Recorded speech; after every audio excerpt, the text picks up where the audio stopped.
তো ফসিল এটা কি করলো, এটা কি করতে পারে? ফসিল স্যার ফ্যানদের সাথে এরকম ব্যবহার করলো? রূপম ইসলাম এত বড় একটা সিঙ্গার, সে তার ফ্যানদের সাথে এরকম ব্যবহার করতে পারলো? একবার তাকাও, একবার তাকাও।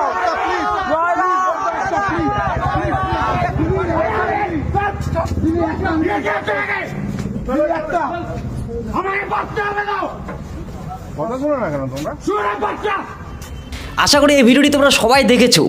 রূপম ইসলাম এটা করতে পারে? এটা কি করে করলো? রূপম ইসলাম তার ফ্যানদের সাথে এরকম ব্যবহার করতে পারে?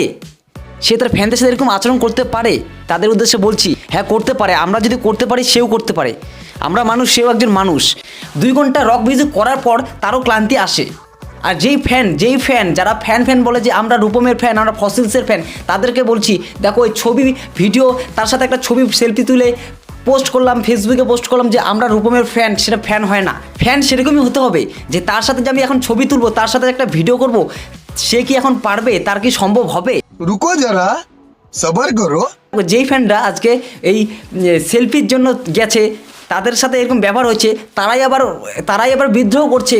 রূপমকে বয়কট করা হোক। রূপম আমাদের সাথে কী ব্যবহার করলো? এত দিনের ফ্যান যদি হয়ে থাকে তো 1 মিনিটের মধ্যে সেটা চেঞ্জ কীভাবে হয়ে যায়? এই ফ্যানদের বলছি যারা এরকম কাজ প্রায় করে থাকে, তারা একজনের ফ্যান না, তারা সবার ফ্যান, অনেকজনের ফ্যান। যে কোনো আর্টিস্ট, যে কোনো সিঙ্গার যদি আসে, তাদের সাথে সেলফি তুলে ফেসবুক, ইনস্টাগ্রাম, যেখানে পারো, যেখানে পারো ওখানে ক্যাপশনে লিখে দেবে যে তার আমি অনেক বড় ফ্যান, তার সাথে আজকে দেখা হচ্ছে, এটা হচ্ছে, ওটা হচ্ছে, মানে নিজের ভিউ বাড়ার জন্য, আর কিছু না। এরা কারো ফ্যান না, এরা হচ্ছে ফ্যান। যদি হতো তাহলে তার অবস্থাটা জানতো। সে 2 ঘন্টা রক মিউজিক করার পর তার যে শরীরে ক্লান্তি আসে সেটা জানতো, যে তারও পরিশ্রম হয়েছে, তার এখন রেস্ট দরকার। তারা সেই মানুষটার দিকে তাকালো না যে কি মানুষটা কি পারবে এখন আমাদের সাথে দেখা করতে, আমাদের সাথে ছবি তুলতে, আমাদের সাথে ভিডিও করতে পারবে, সেটা দেখলো না। আমাদের ছবি নিয়ে কথা, আমাদের পোস্ট করতে হবে, আমাদের লিখতে হবে, তো আমরা ফ্যান, এটা ফ্যান না, এরা হচ্ছে ফেক ফ্যান, এরা হচ্ছে নিজের স্বার্থে ফ্যান।